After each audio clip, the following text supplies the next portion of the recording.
Good evening and thanks for joining us. It's a story that's taken on a life of its own. Why the police shot and killed 18-year-old Sami Yatim on a Toronto streetcar. Beyond the outrage and the unanswered questions are two people whose lives were forever altered that night. A young immigrant from Syria caught between cultures and the police constable who fired the shots, James Forcillo, a 6-year veteran of the force. Christina Stevens joins us now with more on the officer and the victim. Christina.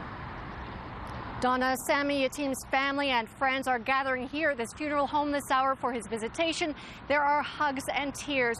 Meanwhile, the officer's lawyer says his client is devastated, adding that people need to take a deep breath and wait for all of the evidence to come out before casting any judgment.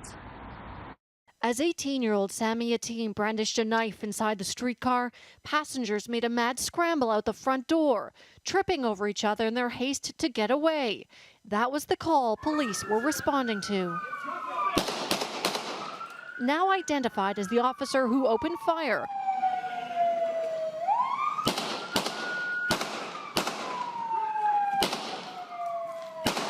Constable James Forcillo, a 6-year veteran of the force, is married with a baby.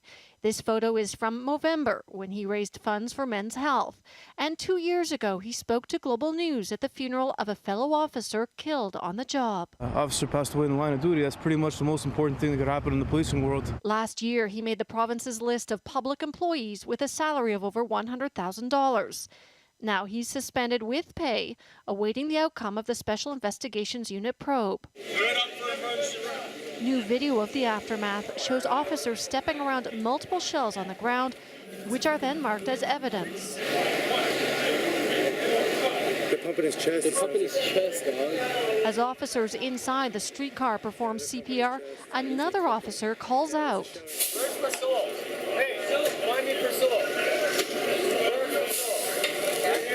The Ontario Ombudsman is considering launching his own investigation, saying in a statement, the latest shooting by a Toronto police officer raises the question of whether it is time for the ministry to direct Ontario Police Services on how to de-escalate situations of conflict before they lead to the use of fatal force. Meanwhile, a memorial continues to grow for Yatim, who friends say was known to carry a knife all the time. He was always nice, everybody liked him, but the thing was, he had his trouble, he wasn't the best kid. I think everyone knows that, but he didn't deserve to die. Yatim's Facebook page shows guns and him with a bottle. Friends say he occasionally smoked pot and got into some trouble, but was still a good guy, stable and never violent.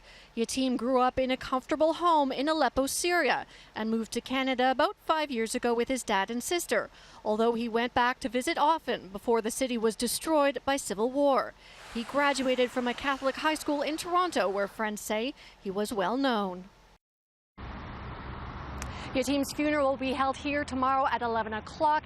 In the meanwhile, a petition has been started online calling for charges to be laid, and the officer is the target of threats via social media. Donna? All right, Christina Stevens in Toronto, thank you.